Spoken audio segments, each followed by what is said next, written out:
Chief executive हकीकत news वजीर अहमद महर की रिपोर्ट के मुताबिक BLA भारत और हमसाया मुल्क का मोहरा इस्तेमाल हो रहा है, बर्बाद हो रहा है, आखिरकार फेंक दिया जाएगा। BLA इस वक्त भारत और हमसाया मुल्क के हाथों इस्तेमाल हो रहा है। भारतीय और हमसाया मुल्क की एजेंसियां इसे माली मदद, हथियार और प्रोपेगेंडा मशीनरी फराहम करके पाकिस्तान में अदम इस्तेकाम पैदा करवा रही हैं। दुश्मन कुव्वतें इसे आज़ादी की जंग का नाम दे रही हैं, मगर हकीकत में ये सिर्फ भारत की मफादात की तकमील का एक हथियार है।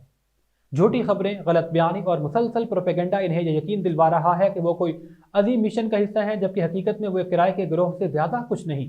भारतीय एजेंडे को आगे बढ़ाने के नशे में ये दहशतगर्द अपनी ही सरजमीन के दुश्मन बन चुके हैं।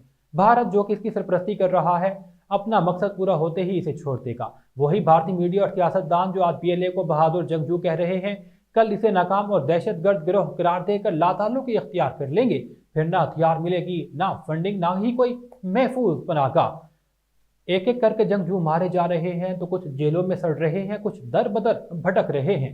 भारत अपनी नई प्रॉक्सीज की तलाश में आगे बढ़ रहा है। BLA की बाकियात तारीख के कूड़ेदान में दफन हो रही है और अब हर कोई दुरुस्त समझ रहा है, इसे हमेशा जिल्लत, बर्बादी और रसवाई के साथ खत्म हो जाना है।